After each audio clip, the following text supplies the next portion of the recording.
Bonjour. Aujourd'hui, ce n'est pas la Chandeleur, mais je voudrais quand même vous parler de l'histoire de la crêpe.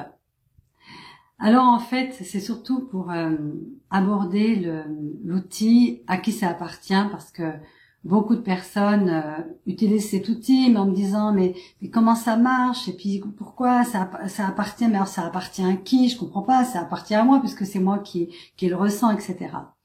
Alors j'ai une illustration que j'avais vraiment envie de partager avec vous. C'était le 2 février, je rentrais de voyage, j'étais très loin des histoires de Mardi Gras ou Chandeleur ou je ne sais quoi.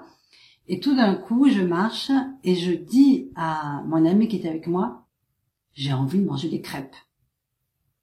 Et je suis tellement étonnée de dire ça, parce que premièrement, je revenais d'un séjour où je mangeais que des choses crues, puis j'adorais ça, et j'avais qu'une envie, c'est retrouver ça. Et en plus de ça, les crêpes, c'est pas mon truc, vraiment. Et puis, je le redis encore, et je rentre à la maison, j'avais Gaïa, je lui dis, Gaïa, j'ai envie de manger des crêpes. Alors elle rigole, et puis tout d'un coup, mon ami dit, mais attends, aujourd'hui, c'est la Chandeleur. Et j'ai cru que c'était une blague. J'ai cru qu'elle disait ça pour qu'il y ait une corrélation avec mon envie. Hein. Et non, c'était vraiment la Chandeleur. C'était le 2 février, le jour de la Chandeleur. Et ça a été pour moi une belle prise de conscience de comment ça fonctionne, ce à qui ça appartient. Parce que à qui ça appartenait, vraiment, cette envie de crêpes. Est-ce que ça appartenait à moi? Tout d'un coup, ça arrive subitement. Ça fait des années que je mange pas de crêpes, ça arrive, et voilà. Ou alors, est-ce que ça appartenait à quelqu'un d'autre? Et là, dans ce moment, dans cette journée de la Chandeleur, il y a des centaines de gens qui étaient en train de manger des crêpes, parce que le jour de la Chandeleur, les gens font les crêpes. Bien, pour moi, c'est exactement ce qui se passe. D'ailleurs, c'est un peu le sujet des publicités, je dirais. Parce que quand vous voyez quelque chose, ou quand vous le voyez, ou que vous ne voyez pas, mais que d'autres le voient, ou que d'autres ont des envies, c'est comme si tout d'un coup, on captait ses envies. Les chagrins, c'est la même chose. Vous avez la voisine qui est désespérée, son mari l'a trompée avec je ne sais qui, elle est en grand désespoir, et tout d'un coup, vous êtes là, vous êtes lourde, vous vous sentez triste, lourd aussi pour les messieurs, hein, bien sûr, et vous vous dites, mais qu'est-ce que j'ai? C'est quoi cette tristesse? Voyons, ça doit être parce que l'autre jour, il m'est arrivé ceci ou cela. Donc, on cherche en fait une explication, je dirais une cause, quelque chose de causal à un ressenti qu'on a, mais ce qu'on a oublié et ce qu'en fait on se rend compte de plus en plus, c'est qu'on est des personnes capables de percevoir, mais de percevoir tellement les autres, tellement les voisins, les voisines, la famille, et peut-être même encore plus loin que ça. Et cette notion du percevoir, quand on a compris en fait qu'on était capable de capter ce que les autres pensent, ce que les autres vivent, ce qu'ils eux-mêmes perçoivent dans leur propre univers, eh bien en fait, tout ceci, on est capable de le vivre à l'intérieur de nous, alors que ce n'est pas à nous, justement.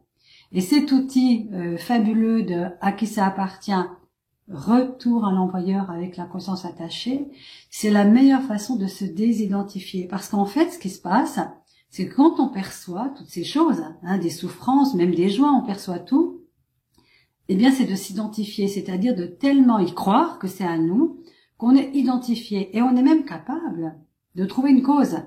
Et si on trouve une cause, évidemment, on renforce, on a une raison d'être pas bien. Et le retour à l'envoyeur avec la conscience attachée, beaucoup de personnes disent « Oh là là, mais c'est quoi cette histoire de retour à l'envoyeur? C'est un effet boomerang. » Non, le retour à l'envoyeur avec la conscience attachée, c'est pas pour jeter à l'autre ce qui lui appartient. C'est juste, je me désidentifie de cette perception. Hein. Je la laisse, en fait, je la laisse à la personne qui le vit. Hein, je vais pas intervenir sur ce que l'autre vit.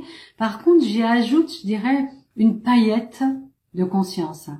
C'est-à-dire qu'en fait, j'y mets cette intention de conscience et peut-être que la personne, tout d'un coup, va être là, va se dire « Ah, mais qu'est-ce que c'est que je perçois là? C'est pas moi non plus. » Peut-être qu'il y a rien, en fait. Il y a rien de vraiment réel dans ce qu'on vit, dans les émotions, les sensations, les sensations, les pensées, les jugements.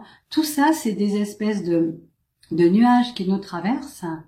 Et soit on les laisse passer, soit alors on s'y accroche, et on croit que c'est vrai, et la pluie tombe toujours sur notre maison. Donc, rappelez-vous l'histoire de la crêpe. À bientôt.